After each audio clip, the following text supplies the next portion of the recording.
Hello అండి, నా పేరు నందీష్. సో నాదేం యూట్యూబ్ ఛానల్ లేదు. సో కొత్తగా ఒక వీడియో చేస్తున్నాను. ఫస్ట్ టైం అనుకుంటా ఇది. ఏంటంటే ఇది నా ఎక్స్పీరియన్స్ షేర్ చేద్దామని మీతో ఈ ఒక వీడియో చేస్తున్నాను. ఏంటంటే రీసెంట్గా బిగ్ బిలియన్ డేస్ జరిగే ఉంటాయి అండ్ అమెజాన్ ప్రైమ్ సేల్స్ ఇలాంటివి జరిగే ఉన్నాయి. సో అదందరికీ మీకు తెలిసిందని అనుకుంటున్నాను. సో నేను మా అక్కకి ఒక ఫోన్ కొందాం అనుకున్నా. సో అండర్ ఒక 30K ఆ ప్రైస్ బ్రాకెట్లో. సో అయితే నేను యూట్యూబ్స్లో సోషల్ మీడియాలో అన్నిట్లో చూశాను అనమాట. అంటే ఏది బెస్ట్ ఫోన్ అండర్ 30K అని చూస్తే చాలామంది అనడం కంటే అందరూ ఆల్మోస్ట్ 95% మోటో ఎడ్జ్ 60 Pro, ఇది మీరు వినే ఉంటారు. సో దాన్ని సజెస్ట్ చేశారనమాట. చాలా బాగుంటుంది, all-rounder phone and cameras superb ఉంటాయి, మీకు నెక్స్ట్ లెవెల్ ఎక్స్పీరియన్స్ ఉంటుంది, కర్వ్ డిస్ప్లే. సో ఇలా చాలామంది చెప్పి రికమెండ్ చేశారనమాట. సో అయితే నేను కొన్నాను మా సిస్టర్కి అండ్ ఫస్ట్ డే వచ్చింది. నేను అన్బాక్స్ చేసి యూజ్ చేసి చూశాను అనమాట. స్టార్టింగ్ అన్బాక్స్ చేసిన వెంటనే కెమెరా దగ్గర అయితే ఒక ఏమంటారు బ్లాకేజ్ లాగా, అంటే తెల్లగా ఉందన్నమాట, అంటే క్లౌడ్ లాగా ఫామ్ అయిందనమాట. ఇది నేను చాలా రివ్యూస్లో కూడా తర్వాత చూశాను అనమాట, కొన్న తర్వాత.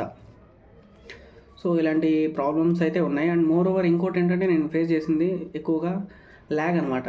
అంటే మీరు యూజ్ చేసేటప్పుడు కానీ డైలీ యూస్కి కూడా అది చాలా ల్యాగ్ అవుతుంది. ఈవెన్ నాది రియల్మీ P1 5G అనమాట ఫోను, ఇప్పుడు అందులోనే రికార్డ్ చేస్తున్నా. సో ఈ ఫోన్ ఉన్నంత టచ్ రెస్పాన్స్ కూడా ఆ ఫోన్ ఉండట్లేదు. అది 26K అరౌండ్ నేను కొన్నది. ఇది వచ్చేసి 13,000, ఇప్పుడు అరౌండ్ 17,000 ఉంది అవైలబుల్లో ఫ్లిప్కార్ట్లో. సో నేను దీన్ని రెండు వాడి చూశాను అనమాట. సో అందులో నాకు నచ్చింది ఏంటంటే ఓన్లీ కెమెరా వరకే కొంచెం దీంతో పోలిస్తే చాలా ఇంప్రూవ్మెంట్స్ ఉన్నాయన్నమాట. అంటే ఫోటో తీస్తే మీరు ఎడిట్ చేయాల్సిన అవసరం ఉండదు. సో ఆ లెవెల్లో అయితే కొంచెం బాగానే ఉంది కెమెరాస్ వరకు. మిగతా ఏ డిపార్ట్మెంటో నచ్చలేదు. ఈవెన్ డిస్ప్లే తీసుకోండి, నన్ను అంతగా ఏం ఇంప్రెస్ చేయలేదు అది, ఎందుకంటే చాలా చిన్న డిస్ప్లే. అండ్ మోర్ ఓవర్ సన్లైట్లో తీసుకెళ్తే నా ఫోనే కొంచెం బెటర్ అనిపిస్తుంది చూడడానికి. సో అది లైటింగ్ కూడా చాలా తక్కువ బ్రైట్నెస్. అండ్ వాళ్ళు పేపర్ మీద మెన్షన్ చేయడం అయితే చాలా ఎక్కువగానే మెన్షన్ చేశారు, 4500 నిట్స్ ఎంతో.